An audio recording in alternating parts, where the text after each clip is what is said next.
12 மணியானா சூற ஒண்ணு சுத்தி வரும். புள்ளிவாய் பிசாசு குளத்து வீட்டில் நின்னிருக்கும். பில்லி சூன்யோ ஏவலுன்னு பிடரி குறுங்க வைக்கும்.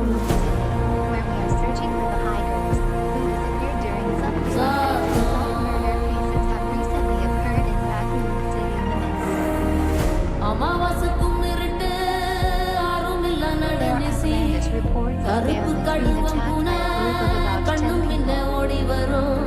சாவுராணி வாசனையில் ஜல்லு ஜல்லு ஓச வரும். ரெட்டப்பன ஓசரத்துக்கு எட்ட நிற்கும் முனியாண்டி.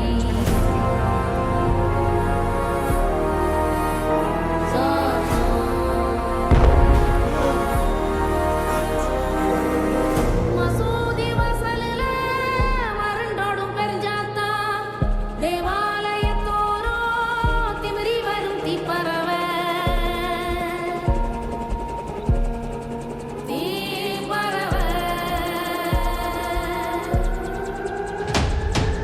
ஆந்த அலரும் சத்தம் என்ன, அரண ஊரும் சத்தம் என்ன, கொட்டாங்கூவும் சத்தம் என்ன, கொளவி பாடும் சத்தம் என்ன, ஒத்தையில காகம் ஒண்ணு ஓங்கி கரையும் சத்தம் என்ன, ஊழையிடும் நரியோட ஓயா கவல சத்தம் என்ன.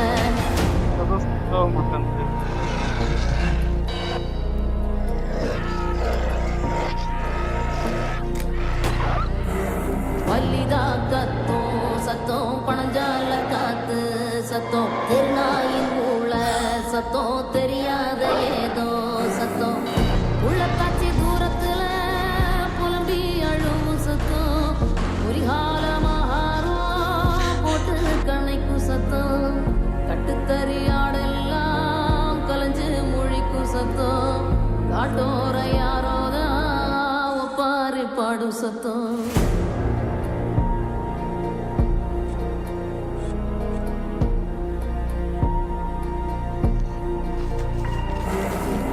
குடுகுடுப்பக்கார சொல்லும் குரளி வித்த கதையில்ல, உளைகளை பயங்காட்டும் பூச்சாண்டி கதையில்ல, அண்ட புல்கள் ஆபுத்து விடும் ஆவி கதையில்ல, விக்ரமாதித்ய சொன்ன வேதாள கதையில்ல, விளக்கு தெச்சா பூதம் வரும் அல்லாவுதீன் கதையில்ல, இது தண்டட்டி கிளவி சொல்லும் தனியான கதைதானே.